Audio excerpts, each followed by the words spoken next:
Talent by Clinton Sparks. What's up, everybody? How you doing? Everybody feeling good today? Happy to be at Sigma? Can we get some noise? Are we happy to be at Sigma? All right, let's go, guys. Look alive. Look alive. We're here to do great things together. So my name is Clinton Sparks. Just before I start saying everything I'm going to say, I'll give you a little background on me so you would know that when you're listening to somebody, you should know what they have done to listen to what they're saying, because they might not have done anything really great. You're like, why am I listening to this guy? So I'm a Grammy-nominated, multi-platinum producer, songwriter, DJ, sold over 75 million records, worked with some of the biggest names in the world, from Eminem to Kanye to 2 Chainz, Big Sean, Rick Ross, Snoop Dogg, Ludacris, Akon, Beyonce, Lady Gaga, to name a few. I discovered and signed an artist from Paris, France, named DJ Snake. We made a lot of big records, Turn Down for What, Let Me Love You. Built a bunch of brands from gaming. FaZe Clan, if you guys are familiar with FaZe Clan, I was a vice president of business development. I was a part of that company before it was making any money or had a business model. So we built that company that ended up going on to be $1 billion IP. After that, I launched another gaming and esports company called XSET that's currently at a valuation of $65 million.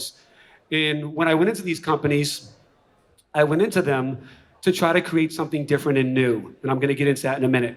But I want to go back a little bit more. So prior to that, I helped Eminem launch his radio station, Shade 45. I was P. Diddy's tour DJ. I built my first e-commerce website in 2004. We made $5 million the first year. I was a host on the global network E! News, bringing different cultures to that global network. And I've done a lot of significant things in different spaces, from gaming to fashion to sports to music. So I'm saying all that because I really, really want you guys to pay attention to the messenger and not the message. It's a really important thing to know. Pay attention to the messenger, not the message. And the reason I say that is we live in a world now where, one, AI could be the message, right? But two, anybody can regurgitate something they heard from somebody else and sound like they know what they're talking about without actually doing the things that they're talking about, which is very different. It's very different when I tell you, put on these gloves and just punch, punch, punch. Very different when you get in there and poof, you get punched in the face. It's a different way of handling that business. And only people that went and did it can tell you these things that you're going to meet, these things you're going to have to overcome, these things to look out for, these things to pay attention to. So that's why before I started giving any game of what I wanted to give, I wanted you guys to understand a little bit about my background, to realize the messenger up here on this stage knows what he's talking about, because he's learned the formula to win, repeat, win, repeat, win, repeat in different industries. And I know how to implement and integrate different things into whatever I'm working on at the moment. So one thing I will say is when I come to these conferences, whether it's esports, by the way, my timer's not going down. I guess I'm just staying on here forever. It says 20 minutes still. Anyways, when I come to all these conferences, whether it was FTX in Bahamas, I didn't know shit was going to happen the way it did, or it's an esports conference, or it's music, or it's iGaming. Anytime I go to these conferences, the thing that I hear the most is people complaining that people outside of this industry that we're all here talking about and excited about, they don't understand, or they're frustrated why the outside world doesn't see how fascinating what they care about is. So it's like an echo chamber when you come to these conferences, because they're all talking about the same thing to the same people that already know what they're talking about, because they're doing the very same thing that they're doing.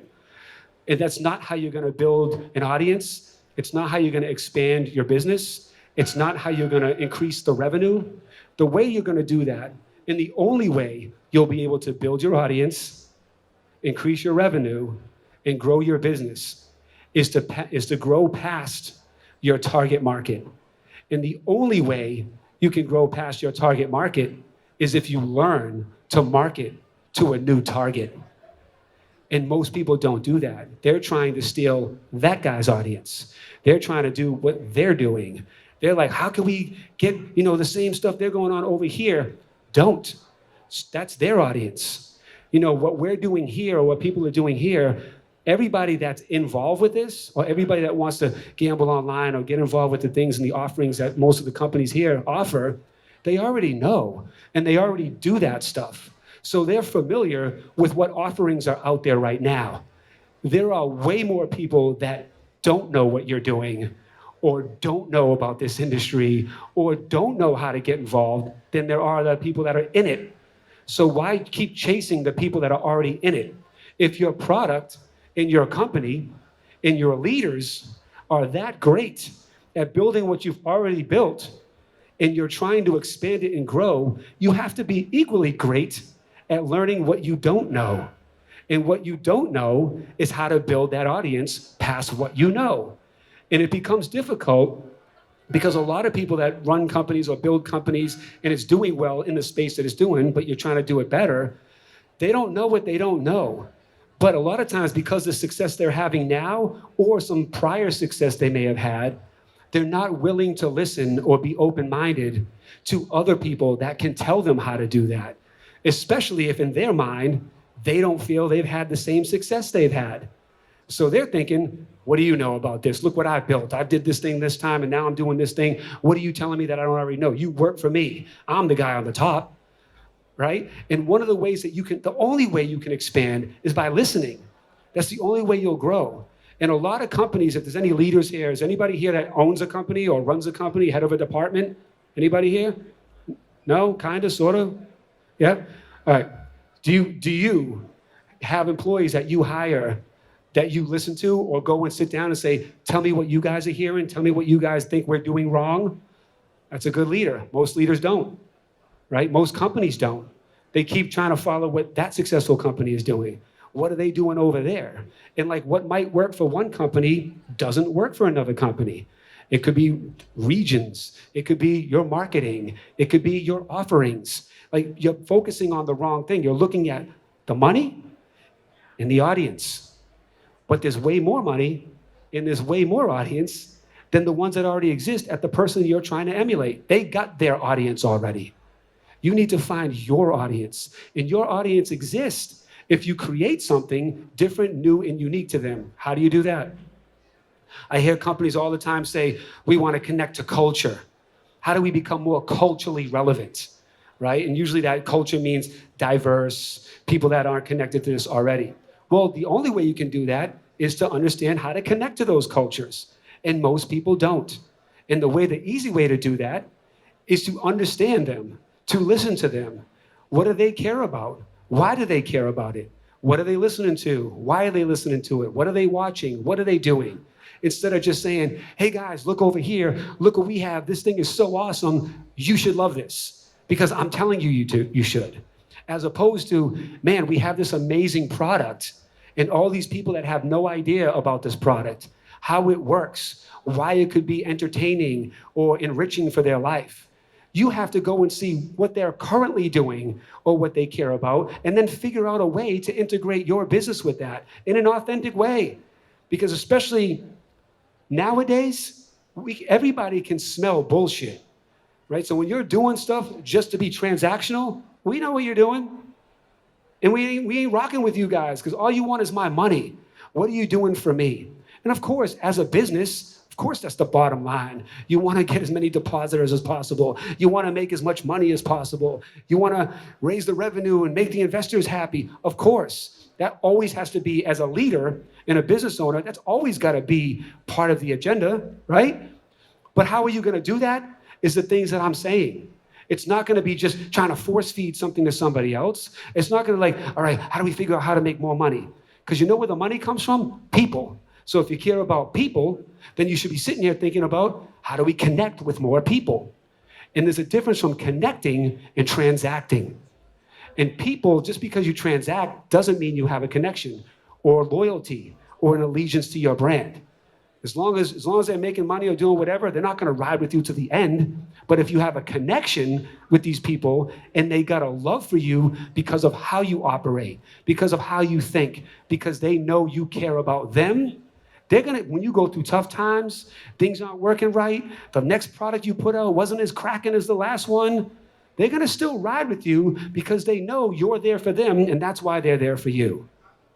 So if you want to build your company past the target market, you must learn to market past your current target.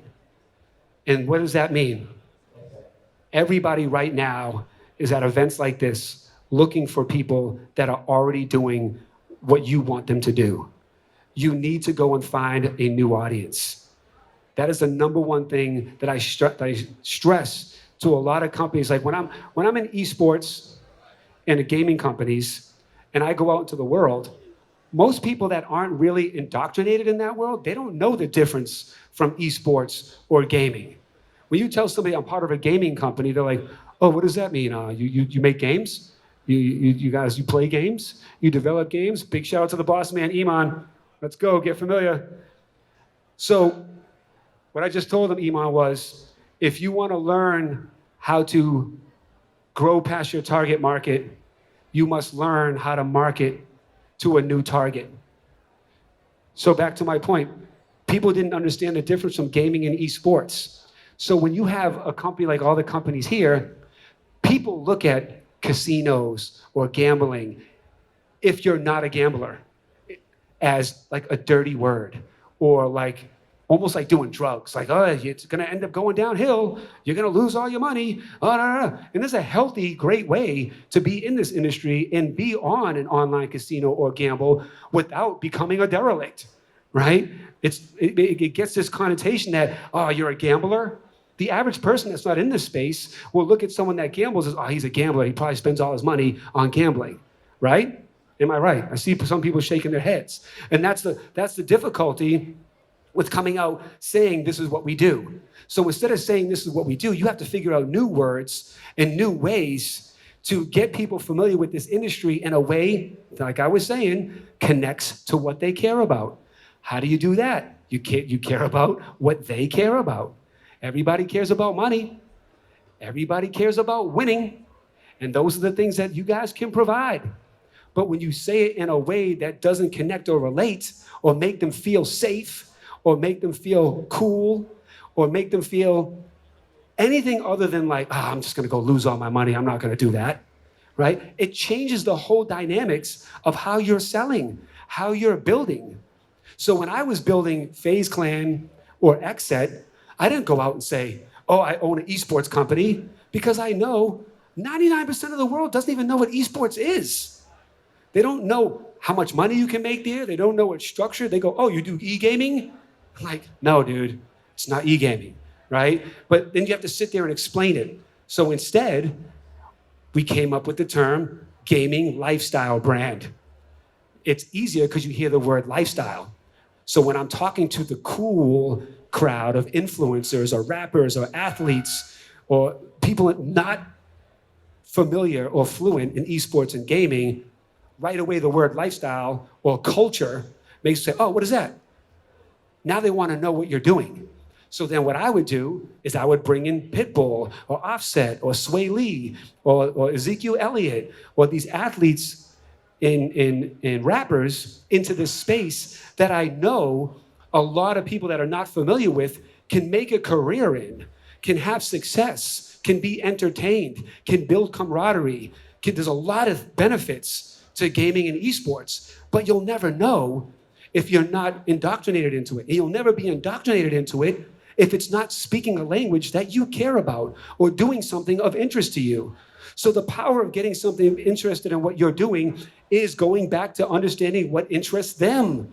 And that's the way you build marketing plans. That's the way you build campaigns. That's the way you speak when you're out here talking about your company. Now, I could have went to many conferences when I was building those companies and sat here and just been like, esports is the next thing. You need to get familiar with esports. I don't understand why everybody's not joining an esports team. Why isn't esports bigger than it is? Well, if I said those things, then I wouldn't really be a good leader, because that means I don't have the answers to these things. And if I really want to grow it, I wouldn't ask these questions out in public. I wouldn't seem frustrated that these questions are not leading to results. I would then think, all right, why? They don't understand it. They don't know that they can make money out of it. When I was growing up, the two things to get out of, so I grew up in the hood. The two things that I learned, or that we all know of ways to get out of the hood, sports and music. I'm either gonna be a ball player or a rapper or a singer. That's my only hope out of the hood. You know what nobody's talking about? Gaming. Gaming is another way out of the hood. It helps underserved communities. It helps build camaraderie. I mean, it can make you money way faster than dribbling a basketball for 16 years.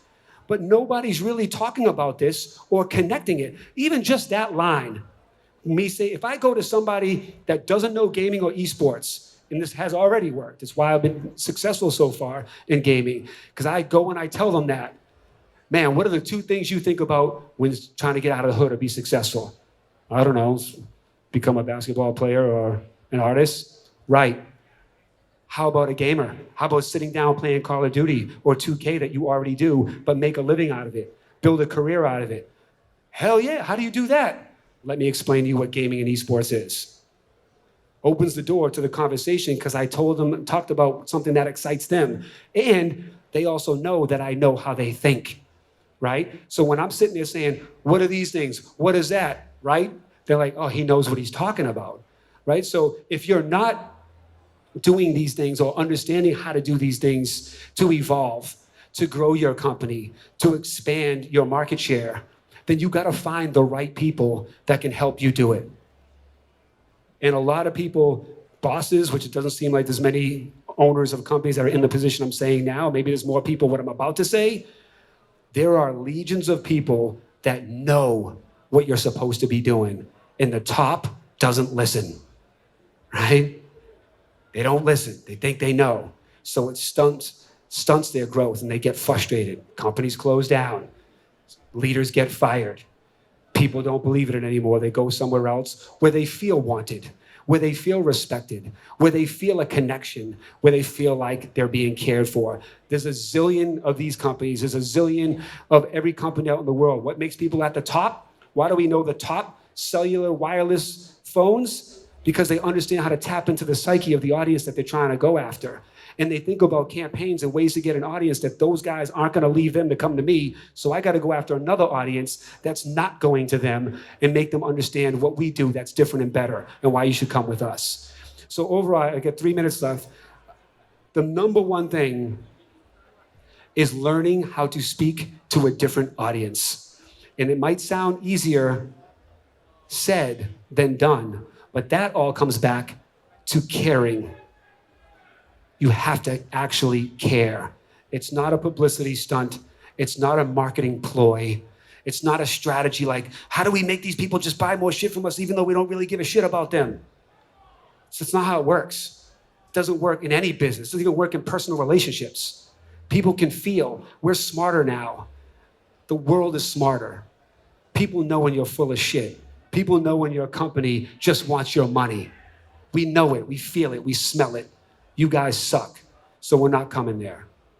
If you don't want to suck, then you have to care about people, not even just the customers, your employees, your partners, even competitors, because they can feel that too, right? So when you're nice and you're just a good person and your companies ran well and the world feels it, look how many companies have grown to become success just because of the social good aspect of their company. Look at Tom's Shoes. Why did it become so big? Because people love that they give a free pair of shoes away too. Even if I don't love your shoes, I love what you stand for. So therefore, I love you, right? And that is the power of building organic, authentic, sustainable, and scalable fans, customers, and supporters forever. So, I will say this one last time, and if somebody has a question, we got time for a question, right? If you want to grow your business past your target market, you must learn how to market past your target. My name is Clinton Sparks. Get familiar.